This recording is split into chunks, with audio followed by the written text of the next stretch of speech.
Pessoal, tudo bem com vocês? Tranquilo? Olha só, eu vou chamar esse momento de pílula literária. Qual que é o objetivo aqui? O objetivo é a gente revisar o conteúdo para a prova que vocês farão e, ao mesmo tempo, resolver os exercícios do seu livro. Nós vamos resolver os exercícios do livro 1, A Frente de Literatura, ok? É muito importante que você pegue o livro e tente resolver as questões e depois você acompanha aqui a resolução das questões. Beleza? Então tá, o vídeo é curtinho, 10, 12 minutos. Mas eu quero começar com uma reflexão, pode ser? Então vamos curtir esse momento. Presta atenção aí nesse vídeo. Growing weary, sleepy thoughts about your head. Please, that one's my favorite. I promise just what's more. Okay, snuggle down, my boy, though I know you know full well. The story starts before then, in a world I once would dwell. It was a world of waste and wonder, poverty and plenty, back before we understood why hindsight's 2020. You see, the people came up with companies to trade across all lands, but they swelled and got much bigger than we ever could have planned. We'd always had our wants, but now it got so quick. You could have anything you dreamed of in a day, and with a click. We noticed families had stopped talking. That's not to say they never spoke, but the meaning must have melted, and the work-life balance broke. And the children's eyes grew square. Every toddler had a phone. They filtered out the imperfections, but amidst the noise, they felt alone. And every day the skies grew thicker, till you couldn't see the stars. So we flew in planes to find them, while down below, we filled our cars. We'd drive around all day in circles. We'd forgotten how to run. We swapped the grass for tarmac, shrunk the parks till there were none. We filled the sea with plastic, because our waste was never capped, until each day when you went fishing, you'd pull them out, already wrapped. And while we drank and smoked and gambled, our leaders taught us why. It's best to not upset the lobbies, more convenient to die. But then in 2020, a new virus came our way. The governments reacted and told us all to hide away. While we all were hidden, amidst the fear, and all the while, people dusted off their instincts. They remembered how to smile. They started clapping to say thank you, and calling up their mums. And while the car keys gathered dust, they would look forward to their runs. And with the skies less full of voyagers, the earth began to breathe. And the beaches bore new wildlife that scuttled off into the sea. Some people started dancing. Some were singing, some were baking. We'd grown so used to bad news, but some good news was in the making. And so when we found the cure, and were allowed to go outside, we all preferred the world we found, the one we left behind. Old habits became extinct, and they made way for the new. And every simple act of kindness was now given its due. But why did it take a virus to bring the people back together? Sometimes you've got to get sick, my boy, before you start feeling better. Now lie down and dream of tomorrow, and all the things that we can do. And who knows, if you dream hard enough, maybe some of them will come true. We now call it the Great Realization. And yes, since then there have been many. But that's the story of how it started, and why hindsight's 2020.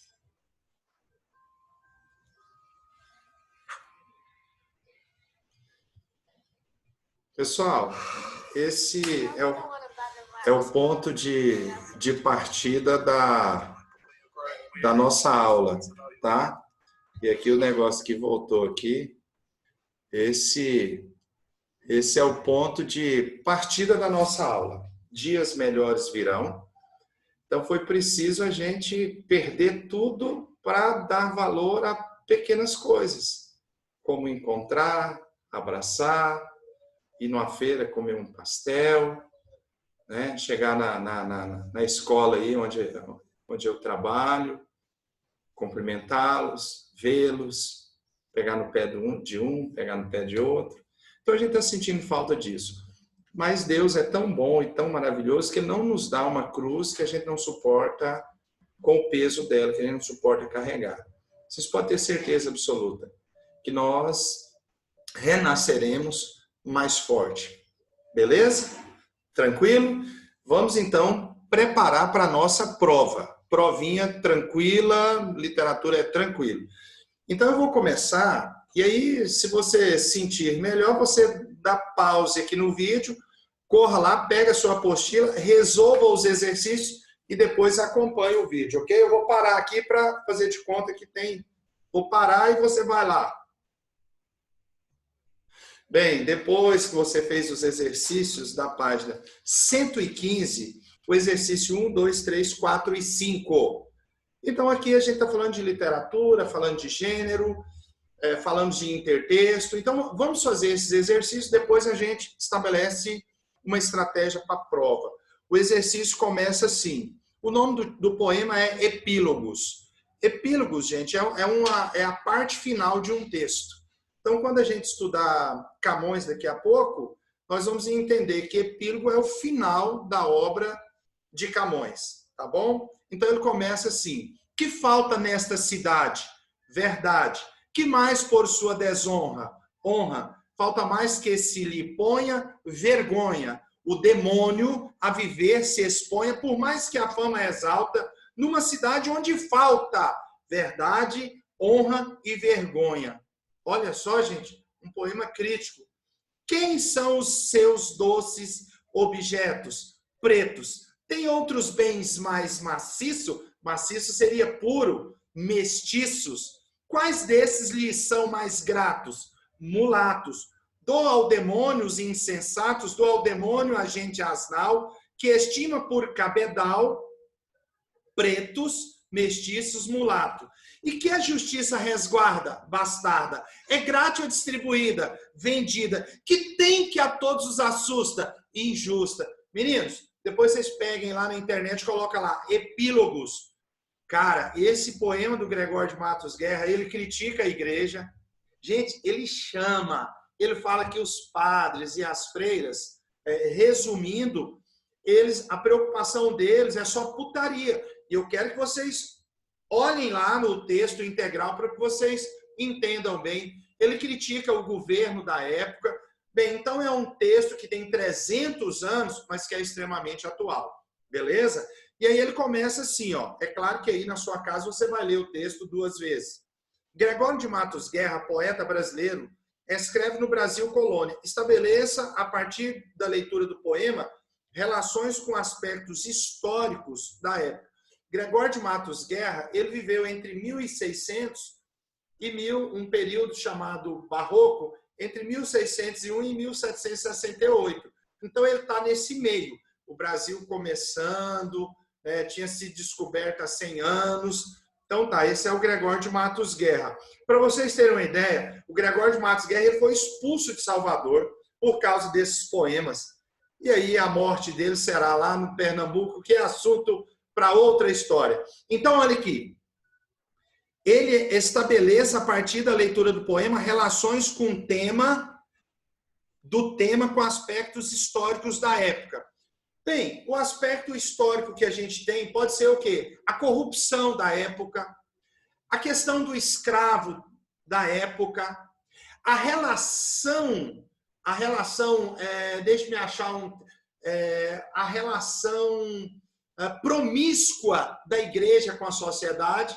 Então, eu já peguei um texto e estabeleci uma relação com o aspecto histórico. O escravo, eu coloquei o escravo, a corrupção e a promiscuidade da igreja com a sociedade, com o reino e assim vai indo. Beleza? Número 2. Esse texto pode ser considerado literário? A partir de que marcas no texto é possível perceber isso? Claro que é literário, sim. Primeiro, ele usa uma linguagem conotativa. O que é uma linguagem conotativa? É uma linguagem pluri. Segundo, se você olhar, é um poema. Ele tem versos, ele tem rima, ele tem estrofes. E isso é característica da poesia, que é literário.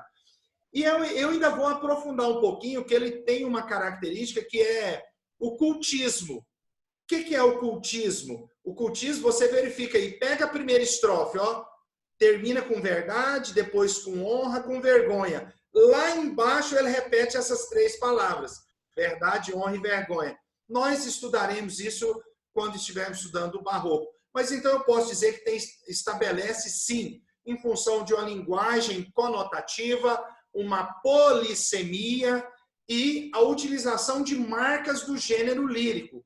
Verso, rima, estrofe. Fechou, galera? Vamos lá, 3.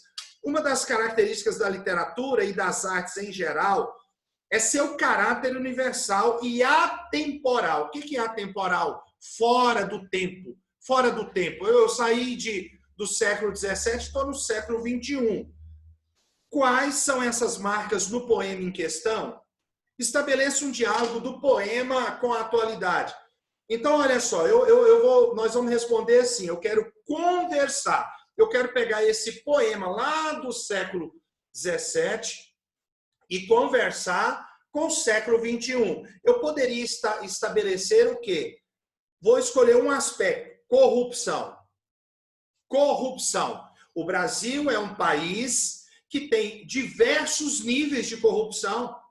Eu não vou citar nenhuma instituição aqui, mas na sua cabeça você vai encontrar. O Machado de Assis tem um conto, leia ele, chama Conto de Escola. Conto de escola, o Machado de Assis ele resolve discutir a corrupção no âmbito escolar. Então, se você olhar, o Brasil é um país a corrupção ela aparece em tudo quanto é lugar, em local que você jamais imaginaria aparece a corrupção nos diversos meios da sociedade, desde níveis mais altos até níveis mais baixos. Então, eu estabeleci só